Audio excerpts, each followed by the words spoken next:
Okay, so after the last few episodes, I wanted to take a break from the doom and gloom for a little bit because it's not all bad. It's important to have knowledge, but it's also important to do something with that knowledge. And just knowing that we live in a toxic world is not enough. You need to know what to do about it.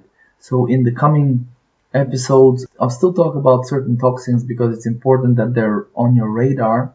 You need to know what they are, where the exposures are, so that you can steer clear of them as much as possible. But also, it's important to educate yourself if you haven't already, because I know many parents are aware of these things already. It's important to educate yourself on what to do to reduce the actual toxic exposures and how to improve your child's detoxification capacities, right? So in this episode, I'm going to cover a few of the most important supplements that you can use to support your child's detoxification systems. And of course, I should remind you that it's important to work with a knowledgeable practitioner when introducing supplements. So definitely do your research, but definitely get the guidance of a practitioner who will, take into account your test results, your child's unique situation, your lifestyle, where you live. There's a million things one needs to think about before recommending supplements, right? So definitely work with someone. Don't haphazardly try this, try that. It's not a good idea, especially with like certain nutrients. You can cause imbalances, so you need to be careful. So with that said, let me cover the several of the most important nutrients that you can use to support your child's detoxification systems. So the first two are, there's actually four here, but they kind of fall under two categories. So it's one category. So they're amino acids, basically. Amino acids are the building blocks of proteins. So you have a steak or whatever, piece of protein. The protein is made up of a bunch of amino acids, about 20 or so of them. And they have various functions. Some are found in muscles, some are used to make neurotransmitters, some are used to make skin. Basically, they're used for all sorts of functions in the body, right? And the two I'm about to mention, glycine and cysteine, are used to a great extent in the detoxification system.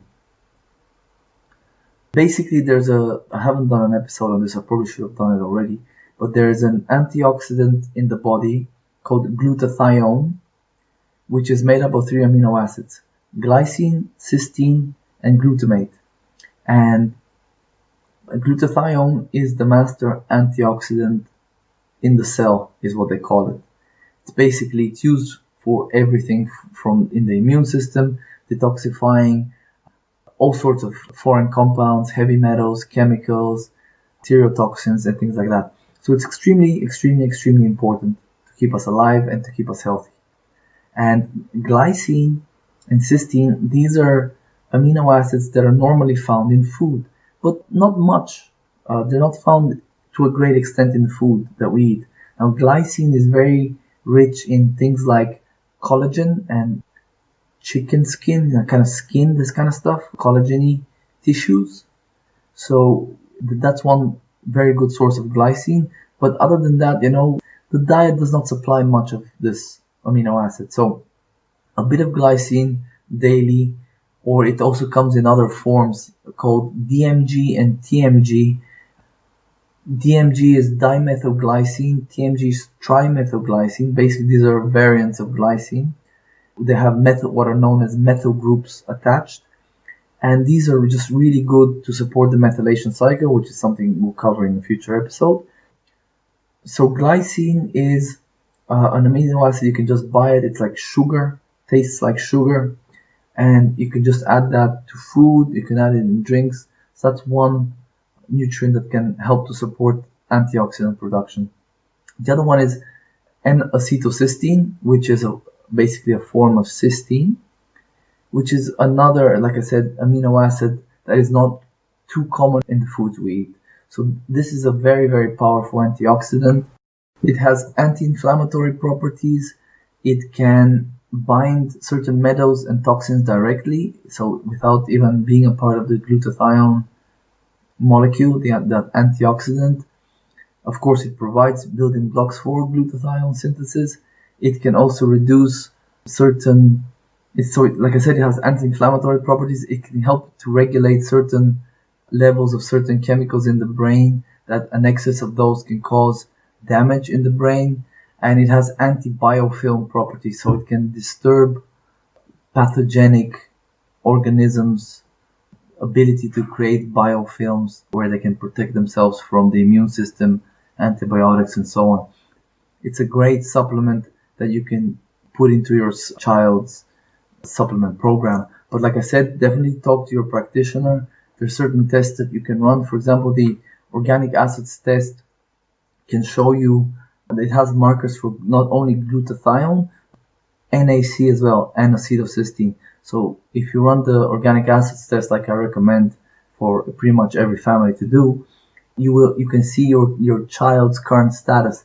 And if NAC and acetylcysteine is low, glutathione markers are high, it means there's a glutathione lack or deficiency, then your child is a great candidate for you to supplement their diet with these, again, amino acids that are normally found in food, but not to a high extent, especially.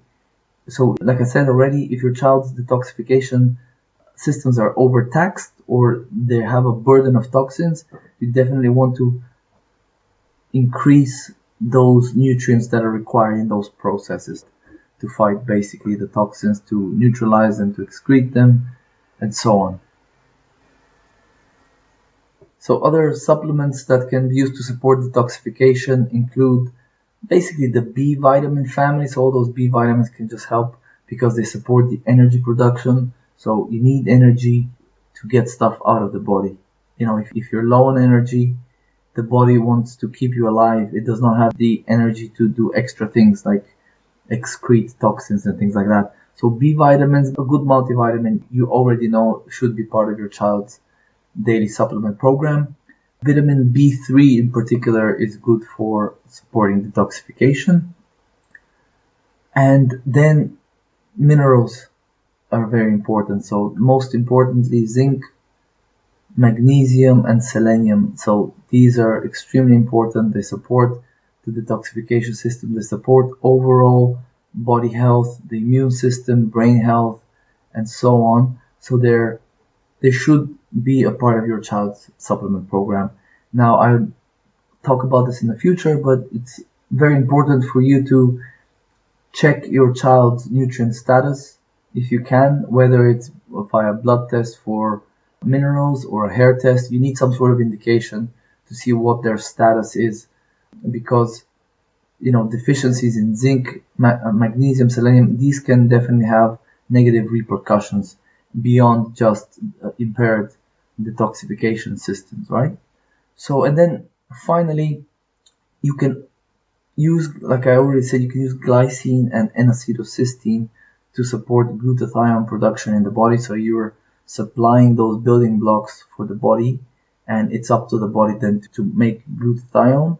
But what you can also do is you can buy ready-made glutathione, and it's called liposomal, which is a form of glutathione where it's attached to little fat droplets, so it's more absorbable through the gut.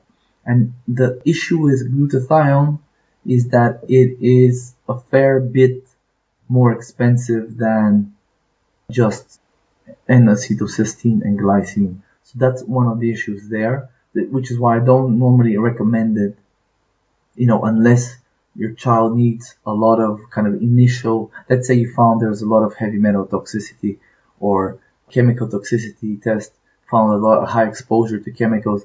In that instance, while you are reducing exposures, you might want to support your child, give them that extra support. But long term, I think, unless you find it, well, for a good price somewhere, which is always possible, I would normally stick with the recommendation for glycine and N-acetylcysteine. If you need more information about these, check out my book. I have 2 chapters on supplementation, and obviously I talk a lot about the various testing and things like that you can do, how to test for glutathione, for cysteine, for the hair testing for zinc, selenium, magnesium, so on and so forth. And yeah, so I hope you found this episode useful, and I hope to see you on the next one. Thanks for listening.